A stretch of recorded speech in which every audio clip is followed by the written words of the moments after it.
மக்கள் எல்லோருக்கும் வணக்கம். நான் உங்கள் ஜி கோபால் பேசுகிறேன். இன்னைக்கு நாம சனி பகவானுடைய பெயர்ச்சி, சனி பகவானுடைய வக்கர பெயர்ச்சி, இதை பத்தி தான் நாம் பார்க்க போறோம். இந்த சனி பகவான் ஆப்பட்டது இப்ப கும்ப ராசியில் இருக்கிறாங்க. கும்ப ராசியில் இருக்கக்கூடிய சனி பகவான் ஜூன் மாதம் 29ஆம் தேதி 11:28 வக்கர பெயர்ச்சி அடைஞ்சு, அதாவது 11:28 PM அந்த சனி பகவான் ஆப்பட்டது நவம்பர் மாசம் 15ஆம் தேதி 6:50 அதனுடைய வக்கர பெயர்ச்சி காலகட்டங்கள். இந்த வக்கர பெயர்ச்சி ஆகப்பட்டது கடக ராசிக்காரங்களுக்கு எப்படி இருக்கும்? நல்லதை செய்யலாமா? அவர்களுக்கு நல்ல காலம் பிறக்குமா? அவர்கள் தொழில் ஆரம்பிக்கலாமா? திருமணங்கள் செய்யலாமா? குழந்தை பேரு கிடைக்குமா? அவங்க இருக்கக்கூடிய அந்த இக்கட்டான சூழ்நிலையில இருந்து வெளியில வருவாங்களா? அதை பத்தி தான் இப்ப பார்க்க போறோம். சனி பகவானின் வக்கர பயிற்சி. சனி பகவான் இப்ப குருவுடைய நட்சத்திரமான போரட்டாதி நட்சத்திரம் 2ஆம் பாதத்தில் வக்கரம் அடைகிறாரு. இந்த குரு பகவான் ஆப்பட்டது கடக ராசிக்கு சந்திர பகவானுக்கு நட்பு கிரகம். அப்போ அந்த வக்கர கதியில போரட்டாதி நட்சத்திரத்தில் சனி பகவான் இயங்குவதால் கடக ராசிக்காரங்களுக்கு ஒரு யோகம். அது போக சனி பகவான் வக்கரமாவதால் இது நாள் வரைக்கும் சனி அஷ்டமஸ்தானத்தில் இருந்து கடக ராசிக்காரர்களின் வாழ்க்கையவே புரட்டி போட்டு கொண்டு இருந்த அந்த சனி பகவான் இப்பொழுது வக்கரம் ஆவது கடக ராசிக்காரங்களுக்கு ஒரு அற்புதமான பலன், ஒரு ஆனந்தமான பலன். அவங்க ஒரு ஜெயில இருந்து ரிலீஸ் ஆகிற மாதிரி உண்மையால அதுதான். அப்போ இந்த July, August, September, October, November இந்த 4.5 மாத காலங்களும் கடந்த காலங்கள்ல 1 வருஷம் 1.5 வருஷ காலங்களாகப்பட்டது அவங்கள அனுபவித்து வந்த சித்திரவதை சனி பகவான் அஷ்டமஸ்தானத்தில் இருந்து கொண்டு அவங்களுக்கு கேடு விளைவிச்சார். அந்த கேடிலிருந்து தப்பித்து ஒரு நல்ல வாழ்க்கை வாழ்வதற்குண்டான ஒரு அமைப்பு இப்போ இந்த கடகராசிக்காரங்களுக்கு கிடைச்சிருக்குது. இப்ப இந்த பீரியட்ல நீங்கள் எதை வேண்டுமானாலும் செய்யலாம். உங்க பிசினஸ்ல இன்வெஸ்ட் பண்ணணுமா இன்வெஸ்ட் பண்ணலாம். நீங்க வியாபாரத்தை தொடங்கணுமா தாராளமா தொடங்கலாம். ஒரு வேலைக்கு ஜாயின் பண்ணணுமா தாராளமா ஜாயின் பண்ணலாம். இப்ப வேலையில இருக்கிறீங்க, அந்த வேலையில பிரச்சனையாக இருக்குதா, அந்த பிரச்சனையும் தீரும் காலகட்டம். அப்ப டோட்டலா பாத்தீங்கன்னா உங்களுக்கு பயங்கரமான ரிலீஃப். இந்த ரிலீஃபை வச்சுக்கிட்டு கடகராசிக்காரங்களாகப்பட்டது கடந்த காலத்துல அந்த 1 வருஷம் 1.5 வருஷ காலம் பட்ட கஷ்டத்திலிருந்து இப்ப விடுதலை ஆகக்கூடிய காலகட்டம்.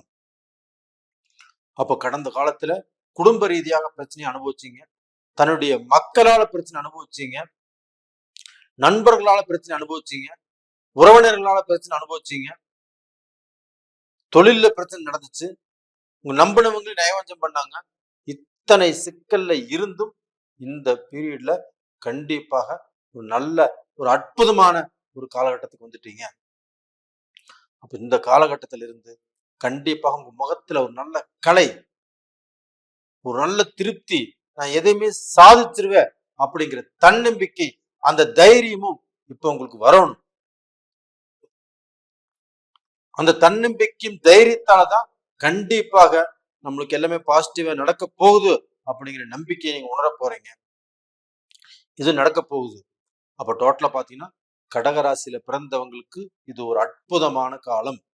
இந்த காலத்தை தயவு செய்து இதை ஒரு நாள் கூட வேஸ்ட் பண்ணாம பயன்படுத்திக்கோங்க. பலன் நல்லா இருக்கும். அதே சமயத்துல உங்களுடைய ஜென்ம ஜாதகத்திலையும் நீங்க பிறக்கும்போது ஒவ்வொருத்தருக்கும் ஜாதகம் எழுதியிருப்பாங்க இல்லையா, அந்த ஜென்ம ஜாதகத்திலையுமே உங்களுக்கு இப்போ அந்த சனி பகவான் வக்கரம் அடைஞ்சிருந்தான்னு வச்சுக்கோங்களேன், ஒரு அற்புதமான டைம். அப்ப இந்த டயத்துல நீங்க வெளிநாட்டுல போய் அங்கே தடம் பதிக்கக்கூடிய காலகட்டங்கள். இதற்கு முன்னாடி வெளிநாடு போனவர்கள் அங்க போய் சிக்கிட்டு சித்திரவதைப்பட்டு வேலையும் கிடைக்கல, பிசினஸ் செய்ய முடியல, படிக்க போய் அங்க படிக்கவும் முடியல. இதனால பேரண்ட்ஸுக்கு ரொம்ப தொந்தரவு கொடுத்து, தலைவலியை கொடுத்து, இவ்வளவு சிக்கல் இருந்தவங்களுக்கு இந்த பீரியட்ல அந்த சிக்கல் எல்லாமே தீரக்கூடிய காலகட்டங்கள். இப்ப படிக்கக்கூடிய மாணவர்களுக்கு இது அருமையான காலகட்டம். அங்கே வேலைக்கு போனவங்க, அங்க வேலையில பிரச்சனையை சந்திச்சவங்க, அந்த பிரச்சனையை ரிலீஃப் ஆகி அந்த பிரச்சனையில ஒரு நல்ல ஒரு வாய்ப்பு கிடைக்கும். பிசினஸ்ங்கிறது உங்களுக்கு நல்லபடியாக ஆரம்பம். அப்ப இப்ப புதுசா பிசினஸ் ஆரம்பிக்கிறவங்களுக்கு இந்த பீரியட்ல ஒரு அருமையான காலகட்டம். இதை செய்யலாம். அது போக உங்களை யாரெல்லாம் இலக்காரம் பேசினார்களோ, இவன் அவ்வளவுதான் முடிஞ்சு போனா, நீ எந்திரிக்க மாட்டான் அப்படின்னு நினைச்சவங்களுக்கு மத்தியில நீங்கள் விஸ்வரூபம் எடுத்து அந்த விஸ்வரூபத்தின் வழியாக கண்டிப்பாக நீங்க திருப்தியான ஒரு எதிர்காலத்தை உங்களை பார்த்து பொறாமப்பட்டவங்க, உங்களை பார்த்து இலக்காரம் பேசினவங்க அவங்களுக்கு முன்னாடி காட்ட போறீங்க. அப்ப அது போக நீங்க வேலை செய்யக்கூடிய இடத்துல, ஒரு அலுவலகத்துல உங்களை பார்க்க போனா எகத்தாளம் பேசி, இல்ல உங்களை பார்க்க போனா உங்களை பத்தி, உங்களுடைய மேலிடத்துக்கு உங்களை பத்தி தவறாக சொல்லி உங்களுக்கு வரக்கூடிய ப்ரமோஷனுக்கு எடுத்தவங்க அவங்களுக்கு முன்னாடி ஒரு நல்ல வாழ்க்கை வாழ போறீங்க. உங்களுக்கு இப்ப ப்ரமோஷன் கிடைக்கக்கூடிய காலகட்டம். அப்ப கவர்மெண்ட்லயும் சரி, பிரைவேட்லயும் சரி, எங்கேயா இருந்தாலும் உங்களுக்கு உங்களுடைய வளர்ச்சியை யாராலையும் தடுக்க முடியாது. இப்ப ப்ரமோஷன் கிடைக்கும், தொழில வளர்ச்சி கிடைக்கும், பிசினஸ்ல வளர்ச்சி கிடைக்கும். இது அற்புதமாக நடக்கும். அப்போ உங்களை பார்த்து எகத்தாளம் பேசின உங்களுக்கு முன்னாண்ட உங்களுடைய நட்பு பிரிஞ்சு போச்சு, உங்களுடைய சக உறவினர்கள் பிரச்சனையானாங்க. இப்ப அவங்க எல்லாமே உங்களுக்கு உங்களை எதிர்பார்த்து, உங்களை பாராட்டி உங்களோட சேரக்கூடிய தருணம். அப்போ உங்களை பார்க்க போனா அவங்க நல்லபடியாக உணர்ந்து, இவரை நம்ம தப்பா பேசிட்டோம், நம்ம பேசியிருக்க கூடாது அப்படின்னு நினைச்சு உங்களை அணுகக்கூடிய காலகட்டங்கள். கண்டிப்பாக இந்த பீரியட்ல இருந்து நீங்க நல்லா இருப்பீங்க. அது போக இந்த பீரியட்ல இடம் மாற்றங்கள். இப்ப வேலையில் இருக்கிறீங்க, உங்களுக்கு கணவன் மனைவியும் ஆளுக்கும் பிரிஞ்சிருக்கிறீங்க, நீங்க ரெண்டும் ஒன்று சேர்ந்து ஒரு இடத்துல இருக்கணும். அதற்குண்டான மாற்றங்களை நீங்க இப்பொழுது பண்ணிக்கலாம். அதுபோக ஒரு பிசினஸ்ல இடமாற்றம் பண்ணணும், ஒரு வீடு மாற்றணும், இது மாதிரி விஷயத்தை தாராளமாக செய்யலாம். அதுபோக உங்களுக்கு பார்ட்னர் இதற்கு முன்னாண்டே இடையூறாக இருந்திருந்தாலும், பல பிரச்சனைகளை கொடுக்கிறவங்களாக இருந்திருந்தாலும், கண்டிப்பா அவர் உங்களை புரிஞ்சு ஒரு நல்ல பார்ட்னராக வரக்கூடிய வாய்ப்புகள் இருக்குது. இல்ல அந்த பார்ட்னரையே வேண்டாம், கட் பண்ணி விடலானாலும் கட் பண்ணி விட்டுடலாம். இது மாதிரி இருக்குது. அதே சமயத்துல படிக்கக்கூடிய மாணவர்களுக்கு கடந்த காலத்துல அரியர்ஸ் வச்சிருந்தீங்க, நல்லா படிக்கணும்னு நினைச்சு படிக்க முடியல, நல்ல மார்க் வாங்க முடியல, ஃபெயில் ஆனீங்க. இப்போ அவங்க எல்லாத்துக்குமே மீண்டும் ஒரு மறுஜென்மம் பிறந்த மாதிரிதான் இந்த பீரியடு. அப்ப இந்த பீரியட்ல உங்களுக்கு பார்க்க போன நல்ல கல்விங்கிறது கண்டிப்பாக கிடைக்கும்.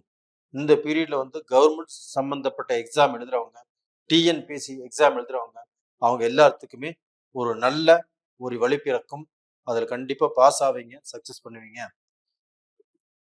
இந்த பீரியட்ல நீங்க ஜாக்கிரதையாக இருக்க வேண்டியது என்னன்னா, மீண்டும் ஒரு நட்பு சேரும் போதோ இல்ல ஒரு உறவுகளும் கூட சேரும் போதோ அதுல ஜாக்கிரதையாக இருங்க. யாருகிட்டையுமே எந்த விஷயத்தையுமே சொல்லாதீங்க, கொஞ்சம் ரகசியமாக இருங்க. அது போக யாரையும் முழுசா நம்பிடாதீங்க. அப்ப நீங்க உண்டு, உங்க வேலை உண்டு, நீங்க உண்டு, உங்க தொழில் உண்டு, நீங்க உண்டு, உங்க குடும்பம் உண்டு. உங்க குடும்பத்துல பார்க்க போனா இன்னைக்கு பகையானவங்க மறுபடியும் திருப்பி சேர்றாங்க அப்படிங்கிற சந்தோஷத்துல அவங்ககிட்ட எதையுமே வளராதீங்க. அப்ப அடுத்தவர்களால உங்களுக்கு மீண்டும் பிரச்சனைகள் வரக்கூடிய வாய்ப்புகள் இருக்குது. கொஞ்சம் பார்த்து ஜாக்கிரதையாக நடந்துக்கோங்க. இந்த பீரியட்ல நீங்கள் வணங்க வேண்டிய தெய்வம் விநாயகர் கடவுள். அதுபோக சனி பகவானையும் வணங்குவாங்க. கண்டிப்பாக உங்களுக்கு இருக்கக்கூடிய பிரச்சனைகள், கஷ்டத்திலிருந்து விமோச்சனம் கிடைக்கும். இந்த பீரியட்ல தாய் சம்பந்தப்பட்ட அந்த பிரச்சனைகள்லாம் கொஞ்சம் உருவாகும். அவங்களுக்கு மருத்துவ செலவுகள் வரும், அது தீரும். அப்போ அவங்களையும் கொஞ்சம் நல்லா பார்த்துக்கோங்க. உங்களுக்குமே அந்த மருத்துவ ரீதியாக இருந்த பிரச்சனைகள் ஆப்பட்டது தீர்ந்து ஒரு நல்ல நிலைமைக்கு வரக்கூடிய வாய்ப்புகள் இருக்குது.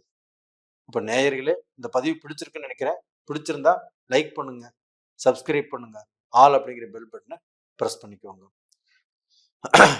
உங்களிடமிருந்து விடைபெறுவது உங்களின் ஜி கோபால். நன்றி, வணக்கம்.